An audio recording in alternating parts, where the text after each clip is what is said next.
creating stronger men, stronger fathers, and families. Well, I think your first object is what's become a societal norm. And so as those things become societal norms, Mm. then it creeps to the left or the right each time. And so the first thing I have to do is what is normal for society. And as we move from there, I think in our particular instance, we have to talk about the pride of being a descendant of American slave and what that means as far as building self-worth in something. I've said it often that we spend a lot of time in talking with our friends, our European friends, that they know they come from Ireland or England or wherever. And so I think we have to build and dig some roots right here in America for our descendants or our people to have that same type of pride in the community. That's where I think it starts, is pride in the community. The American slave culture was birthed right here in America. And I think what he's saying is that we took the people that came from Africa. They were disconnected from Africa. The family, which we're talking about today, was destroyed. And the way to do that was to remove the protector and systematically remove the protector from the family. There's no doubt that the American slave culture was the first culture born in this country. All the others came from other places, and those are imported cultures. And so what Michonne is talking about is that this culture was birthed right here in America, and systematically to maintain that culture over the past 400 years, they've had to decimate the family, meaning to remove the father figure from the family in order to maintain that control. What I say is that we have to take that and make it our own. We attempt to make other things our own. I hear people say nigger with an A and this and that to try and soften the blow and make it something else. But when you talk about being called a slave, you get 9 kinds of hell and resistance about that, and why that would be important that we claim that as our own and the heritage that comes with that. And I think that's where we talk about starting to initiate the pride in our community, because at that point, we're saying this country doesn't exist without the labor and everything that we had to make it what it Number is. 2 is abstinence education. Number 3 would be marriage, um, male female marriage relationship, and another point would be parenting education. And I've been involved with this nationally. At one point we were spending a $500 million, 500 million on, you know, um, sex education, which really the statistics show that the more sex education you give kids, the more sexual activity happens, which is very interesting. The Which opposite. yeah, which is weird because I remember when I was a kid and I went through sex ed school, I was just like, you know what, that looks like an alien. I think I'm gonna stay away from that for a while. I mean that's what I thought growing up, and so my first activity wasn't until I was about 17. Acknowledge that sex sells, and the propaganda that we see Mm. every day is what's caused a shift in society and the norms. And so we can't just say that we have to get back to that as if we ever just walked away from it. You turn on the TV, the radio, or anything else, and the propaganda that we see every day Yep. is what's led to that shift. And so that comment probably should be directed to those major corporations and those other things that have caused that societal shift. Now we buy it, so they keep producing it. And so if we didn't buy it, they wouldn't.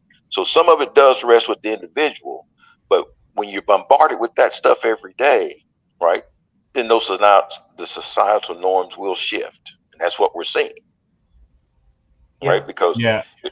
you Yeah. may not remember, Joe, but you couldn't, some of the things you see on TV today would get a show canceled when I Oh, was growing up. absolutely. I mean, I've been able to witness, year after year as the FCC allows more cuss words on TV. I mean, I think the first time I heard the B word, the female dog word, was a kid in a TV show some years back, and I was like, "Are you serious?" And then I went and looked it up, and yep, It's allowed. So I was like, Right. wow, it's crazy. Well, I've heard that England, the UK, has lower sex crimes rates than the US, right? Yet, sex or nudity is shown way more in advertising and from TV to print to billboards uh, versus here. From a FBI and police standpoint, if that is the crime that they're wanting reported, then those are the things they pick out of all the crimes that are being committed. So if for some reason that's an important issue, then all of a sudden there's a spike in that, so you get funding for it. When really the levels haven't been any higher, it's just how it's being reported. And so the other thing that you get with that, Joe, is that as the definition of what that is expands, so too will the number of those go up, right? And so some of those things that weren't Mm, sex crimes before, now we're being told to report them as sex crimes. And so you could see a very large spike in that crime because yeah. all of a sudden we're saying this is when it wasn't before. Do you guys think there's a way back? I mean, I kind of feel in this day and age that I should just probably just focus on me, my family, and just building what I need to build within my own versus trying to focus on I mean I don't know. I just feel like we're not getting anywhere with this. Here's one thing with, I would say abolish public education would be very valuable too, because the cultural Marxism that has been pushed in the last 100 years is all coming from the academia and public education. And one of the main goals of cultural Marxism is to destroy the patriarchal system, family, male dominated. So this is not by accident that all of this is happening.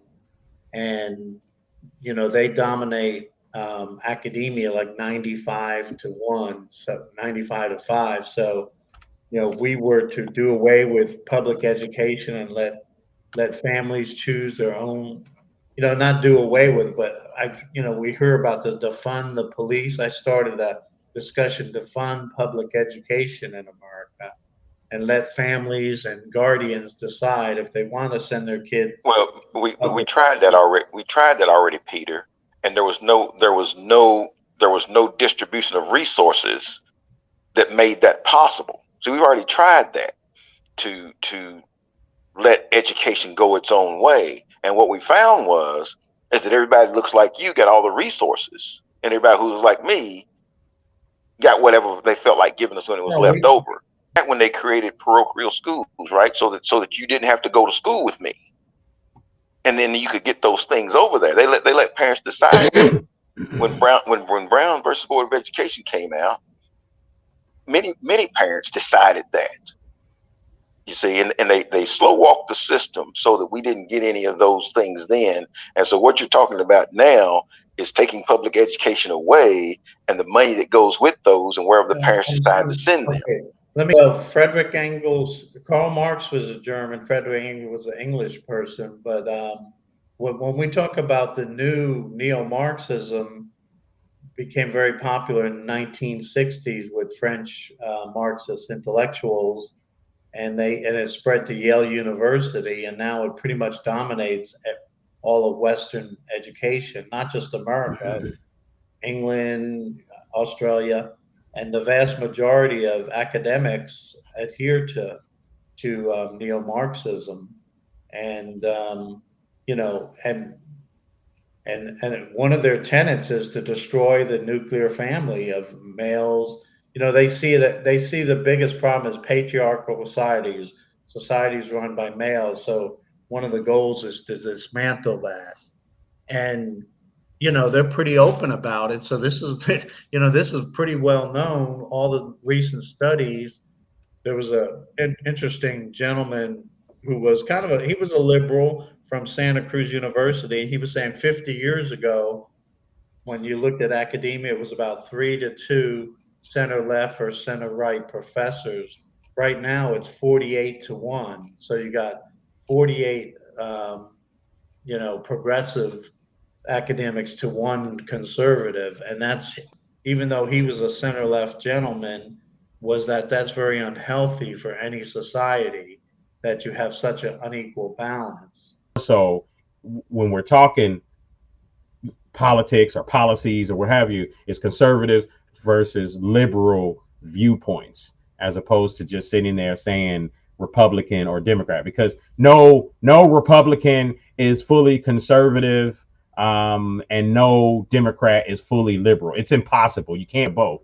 It's situational dependent. And I think people slide up and down the scale depending on whatever suits their needs at the time. I absolutely agree with that. Absolutely.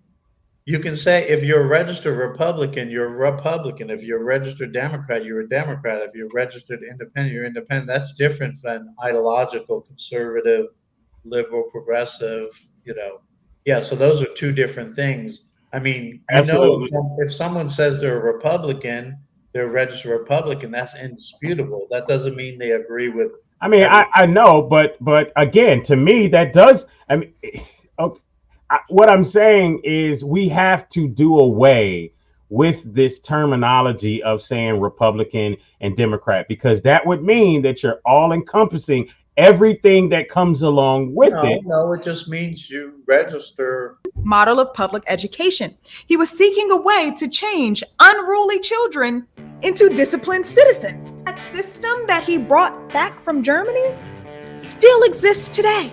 What do you think? Does it seem like our education system is designed to turn us into obedient citizens? I mean, now that I'm thinking about it, we sat in rows and columns and had assigned seats. Some of us wore uniforms. We had to say the Pledge of Allegiance. We're all tested on the same subjects, despite having different interests. From a very young age, we are introduced to and forced to become okay with this concept of authority, which is the power to enforce obedience. Now, clearly, there are pros to having a public education system, but I do think that we should ask ourselves, is this education or is it indoctrination? Cool, we're being taught, but what are we being taught and why? What is this teaching optimizing us to be? To everyone who got bad grades or often found themselves in detention, maybe it wasn't that you were unable to learn, maybe you were just unable to be controlled. I agree that we're all very creative until we enter the school system, right? I don't doubt that that kills creativity. And if you look at artists, they generally survive that creation killing piece. I think if you look at children, they're all very creative until they enter public schools, and then that creativity is put in a box, and then you think inside those boxes. So absolutely agree that that happens. But what I think is different, and I don't know about other school systems because I've only ever been in school in America, but while they practice and encourage indoctrination, they also practice the free will to think and go beyond what's being taught, to ask the questions. Prior to us eliminating critical thinking from the curriculum, we did that. And so I think some of that is accurate, but I think we also talked critical thinking and talked about asking why and stuff like that. And in recent years, that's gone away. And I think that's part of where we see how we are today, is that we don't ask our children to critically think about things when it's put in front of them. They just accept it for its face value and move on out. Yeah. You know, we were talking about the statues. I asked them a question. I said, hey, what do you think about removing statues, quote unquote racist statues and things of that nature around the world? And they said, yeah, I think it's a good idea to get rid of that stuff. Now these are 15-year-olds, right? Um, with that in mind, I brought the point. I said, well, here's the thought. What if you get rid of it, and then there comes a generation that doesn't know about that history? There's a 50-50 chance that they could potentially repeat that because they don't know about it. There's no books about it. They're not talking about it, and they're getting rid. If they're getting rid of. Years ago in Louisville, I was teaching some young people, and I mentioned marriage, and one girl raised her hand very sincerely, say, "Well, what is marriage?" And she had never seen it in Wow. 4 or 5 generations, and it was I mean, it was eye opening. You know, she had never seen a married couple, her mom, grandma, great grandma. So Wow. are not married and they're fighting all the time. Well, that's not a good example, too. But there's certain principles of marriage that should be taught, and there's marriage curriculum that I've been involved around the country. The problem is it's very hard to get funding for that, along with abstinence. I was given an example that Planned Parenthood was getting $500 million a year, still are, for comprehensive sex education, and finally we got $5 million for abstinence. So 5 million to 500 million, and then we propose 50 million for abstinence, which is proved if you teach abstinence, you reduce sexual activity and teen pregnancy. Anyway, well, they cut the 50 million out, then they cut the 5 million out. So right now there's zero money for abstinence education, which is scientifically proven to work, and there's close to $1 billion of what they call comprehensive sex education, which is they teach kid all use this condom, this birth control, blah blah blah, and they also are pushing the LGBTQ agenda through that federal funding. The top two schools in Jefferson County high schools are Male and Manual, and they're traditional schools. And I think it's good because it holds the parents accountable. You're not going to just drop your kid off and us babysit. No, you got to be involved in their education, because the number one degree success rate is parental involvement in their kids' education. That's more important than what school they go to, what teachers they have. The number one indicator of success is parental involvement in education. So that's why it's very important that the parents are the first teachers, not the school. Oh, I agree with that. Yeah. But just as you move into these other areas, though, you say that that's not really true. I should be able to pick where I want them to go. If that holds true across the board, and I have been involved with different programs and studies trying to figure out why that happens like that. And some of it is that the parents that aren't involved are out trying to make a living for their children when they can't be at the schools. And so the schools and the school system needs to make allowance that fits that parent schedule, not just between 9 and 3 when the school is open. Yeah, no. And that video was showing, the school system is kind of monolithic, one size fit all, and that doesn't work. So I think as innovation and technology, there's a lot more opportunity. I mean, homeschoolers do far better than anyone else in America. But in Peter's defense, I will say this about homeschooling. My 2 oldest granddaughters are homeschooled, and by the time they reached middle school, they were leaps and bounds ahead of the other students in their grade. And their mother did a great job homeschooling them. But she had the curriculum from the school system, and she taught it the way that was good for her children. But when my oldest granddaughter entered the 8th grade, she was far ahead of those other 8th graders.